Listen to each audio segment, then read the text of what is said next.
ஒரு வீடு சுவர்களும் சாளரங்களும் மட்டும் கிடையாது. அது நம் கனவுகளின் அரண்மனை, நம் குடும்பத்தின் பாதுகாப்பு கோட்டை. அந்த வீடு சரியான ஆற்றலோடு இருக்கணும்னா, வாஸ்து சாஸ்திரம் சொல்லும் ரகசியங்களை இந்த வீடியோல நம்ம தெரிஞ்சுக்கலாம். இந்த வீடியோல வாஸ்துப்படி வீடு எப்படி கட்டணும், எந்த அறை எந்த திசையில இருக்கணும் அப்படிங்கறத தான் எளிமையா நம்ம பார்க்க போறோம். வாங்க. வீட்டின் நுழைவு வாசல் தான் வாழ்க்கையின் கதவை திறக்கும் முக்கிய இடம். வாசல் கிழக்கு அல்லது வடக்கு திசையில் இருந்தால் ஆரோக்கியம், செல்வம், அமைதி வீட்டுக்குள் நுழையும் என நம்பப்படுகிறது.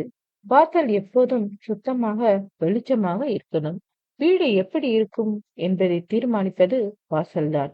வீட்டுக்குள் நுழைந்தவுடன் விருந்தினர்களை வரவேற்கும் இடம் ஹால். இது வடகிழக்கு அல்லது கிழக்கு பக்கம் இருந்தால் நல்ல ஆற்றல் பரவும். ஜன்னல்கள் அதிகமாக இயற்கை வெளிச்சம் கசியும் மாதிரி இருக்கணும். இதுதான் வீட்டின் மனநிலையை அமைப்பது. சமையலறை. சமையலறை இல்லத்தின் சக்தி கூறு. அது தென்கிழக்கு பகுதியில் இருந்தால் நல்லது. இது அக்னி மூலை என்று சொல்லப்படுகிறது. அடுப்பு எப்பொழுதுமே கிழக்கு நோக்கி இருக்கணும். வடகிழக்கு பகுதியில் இருந்தால் சமையலறை நல்லது அல்ல. படுக்கை அறை. படுக்கை அறை அமைதி தரும் தளம். அது தென்மேற்கு பக்கம் இருந்தால் குடும்பம் உறவு வலுப்படும். தூங்கும்போது தலை தெற்கு நோக்கி இருந்தால் ஆரோக்கியமும் மன அமைதியும் கிடைக்கும். பூஜை அறை ஆன்மீக சக்தி ஊற்றாகும். இது வடகிழக்கு திசையில இருப்பது மிகவும் சிறந்தது. இறைவன் எப்போதுமே வடக்கு அல்லது கிழக்கு நோக்கி அமர்ந்திருக்க வேண்டும்.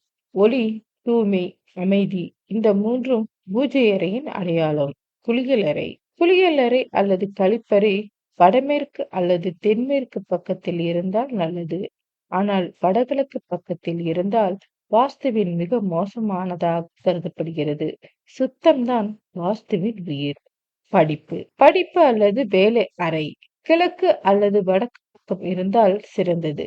படிக்கும்போது கிழக்கு நோக்கி அமர்ந்தால் அறிவு வளரும். வடக்கு நோக்கினால் தொழில் வளர்ச்சி ஏற்படும். நீர்த்தொட்டி. வீட்டின் ஜீவன் இது.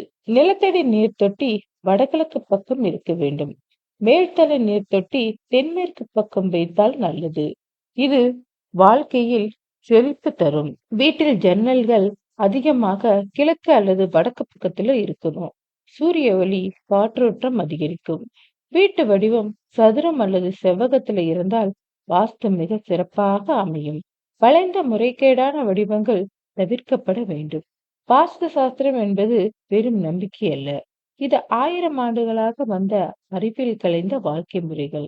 வீடு வாஸ்துப்படி இருந்தால் ஆரோக்கியம், அமைதி, செல்வம் இயற்கையாக வந்து சேரும்.